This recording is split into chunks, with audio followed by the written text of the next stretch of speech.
may nag-apply ng importation. No? Ang Barita with Tara.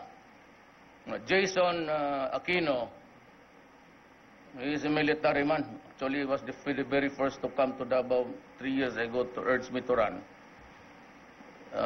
Nilagay ko siya dyan. Dininay niya. Of course, there was this loose talk about the offer per Caban.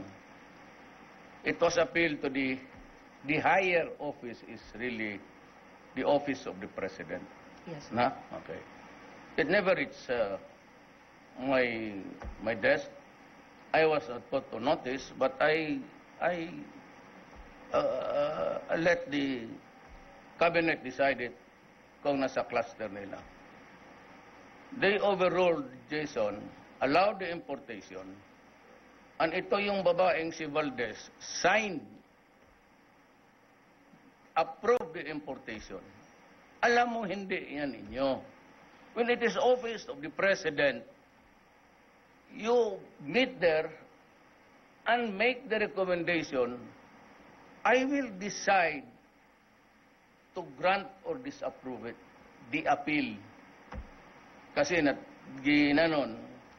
And the protocol, the procedure, the official procedure should be, isauli mo sa akin with the recommendation, then I will sign it. And besides, harvest time ngayon. Galing ako Nueva Ecija, the harvest is good.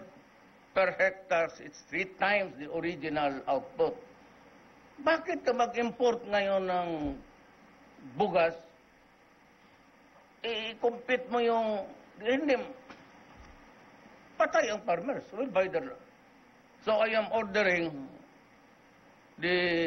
si Jason Aquino sa, anyway, kung may pera ka, you start buying.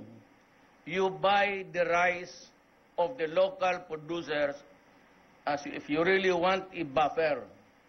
Unahin mo muna yung atin, pabawiin mo ang mga farmers, then if there is a shortfall, you might decide to import.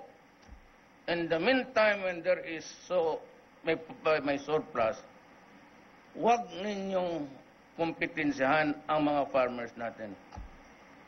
Is that not crazy? Patayin mo yung farmers dito. You approve an importation.